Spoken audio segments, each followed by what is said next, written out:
Hey, and welcome to the first chapter. Right, so we go over to our N Dynamics menu set. Just make sure it's selected over here. We go to our N particles. You'll see Create N Particles.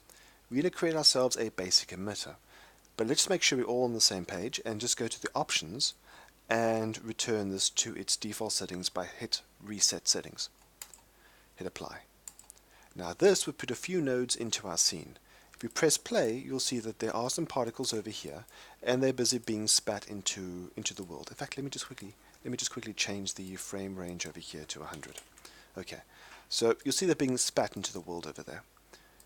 Now, if we go to our outliner over here, you'll see that it's given us these 3 nodes. Now, each of these nodes perform a very specific function. The emitter governs everything at the point of birth. So if a particle gets spat into the world, this governs things such as its current speed, its velocity, where it gets spawned from, all that kind of stuff. The N particle node over here governs things as over its lifespan. So for instance, how does it behave? Does it slow down? Will it bounce against something? Will the particle shape change over time, for instance, its scale or its color or whatever? Now, the nucleus node, think of this guy sort of as the brain. Now, if you had multiple dynamic systems in the scene, for instance, multiple N particles or possibly a cloth or maybe a fluid, and if they're all attached to the same nucleus node, this will allow all these simulations to interact with each other.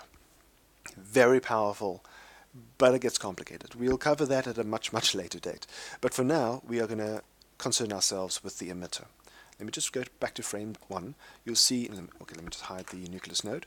That's control H. Now this guy over here, that point in space, that is the emitter. We can move this around. So you see the particles being spawned over there. If I just drag it along here, now it gets spawned over there. Now this means that emitter can be animated.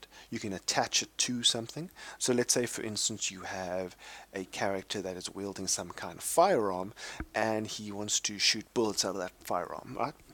You can attach that emitter to the firearm so that every time it spits out a particle, that particle can become the bullet, for instance. If we hit Control A and we go to our various settings here, you'll see that you got your translate, you got your rotate, and you got your scale. Now, let me just plug this back to 0. So this emitter can be moved through space, it can be rotated, and it can be scaled. We'll get into more uses for this a bit later, but right now only the translate can affect the point emitter, because obviously its rotation, it doesn't matter. But if you had something like a directional emitter that only spits out particles in a single direction, then rotation is an issue. Scale doesn't really affect your emitter in any real way. Okay, so hit Control A again, and I'm going to go to my emitter settings. Now the transform attributes, I basically just explained those. I'm going to hide that. Now, if we go down the various lists of settings here, you'll see there are several options that are grayed out. And now the reason why these are grayed out, because currently these options does not apply to our emitter type, which is Omni.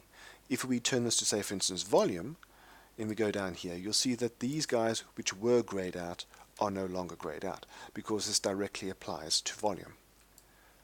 I'm just going to turn this back to Omni. Now, rate, the first option here. Rate is the amount of particles being created per second. It's very important, per second, not per frame, per second.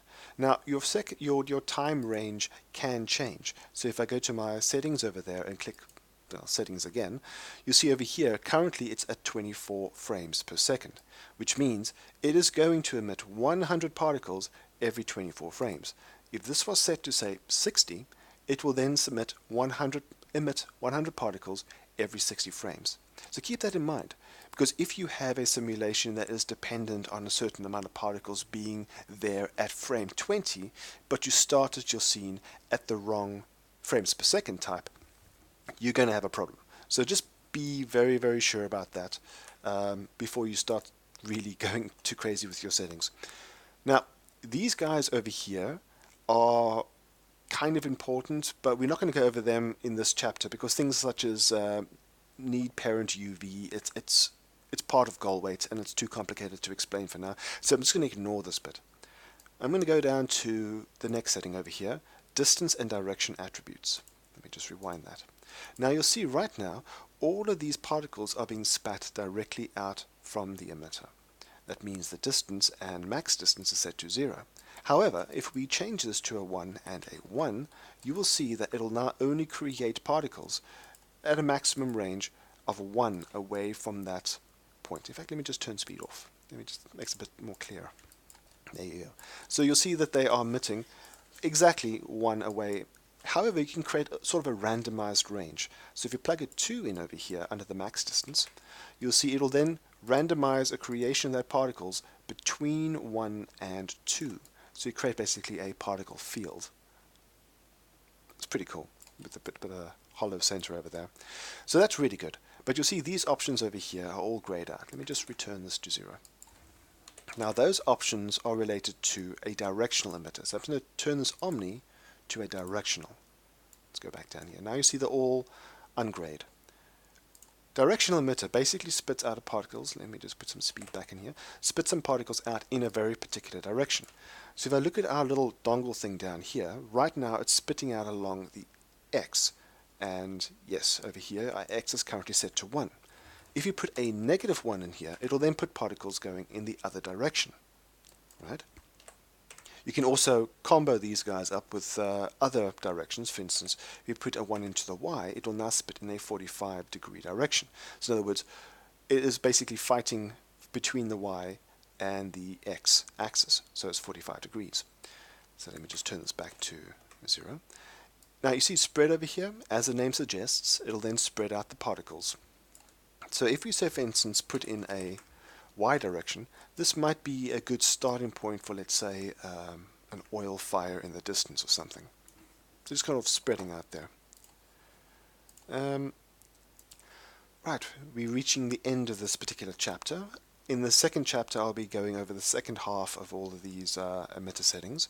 But in this chapter, what we've learned was how to create a very basic system of particles and what the basics are of these 3 nodes. We've learnt about the omni and the directional emitter, as well as a few of the basic settings revolving around those two. Right, I'll see you guys in the next chapter.